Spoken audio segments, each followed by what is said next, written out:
August 22nd, 1639 is considered to be the day the city that we know as Chennai was founded. The sprawling metropolis started as an English settlement in Fort St. George. This is the story of how that small settlement grew, survived wars and flourished. The land that is present-day Chennai was ruled by the Vijayanagaras when the British East India Company arrived for trade.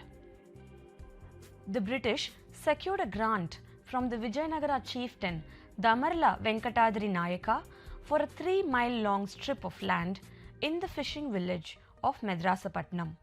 On August 22, 1639, the deed was signed by the East India Company's Francis Day, accompanied by his interpreter Berry Timmappa and superior Andrew Cogan. In February 1640, Day and Cogan began to build a factory and a fort as allowed by the grant. A new grant issued in 1645 by the new Raja Sri Rangarayulu empowered the East India Company to expand its property. The English fortified their settlement, following which the crumbling Portuguese and Dutch settlements joined them. In 1646, the Golconda forces under Mir Jumla conquered Madras and massacred or even sold into slavery much of its Christian inhabitants and their allied Indian communities.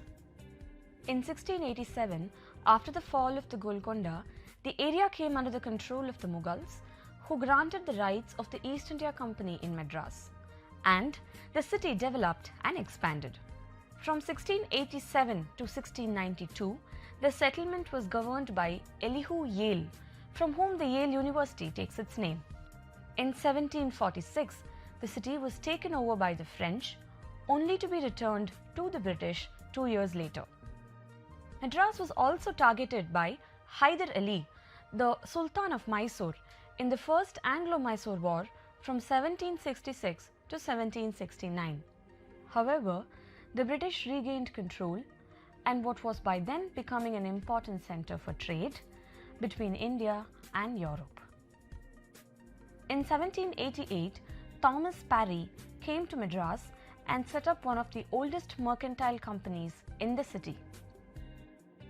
John Binney came to Madras in 1797 and established the textile company Binney & Co. in 1814. Spencer's started as a small business in 1864 and went on to become one of the biggest department stores in Asia at that time. Post-independence, Madras became the capital city of the state of Tamil Nadu. Modern Chennai is now known for its cultural and educational leanings. Chennai has also become a major IT and automobile hub in India.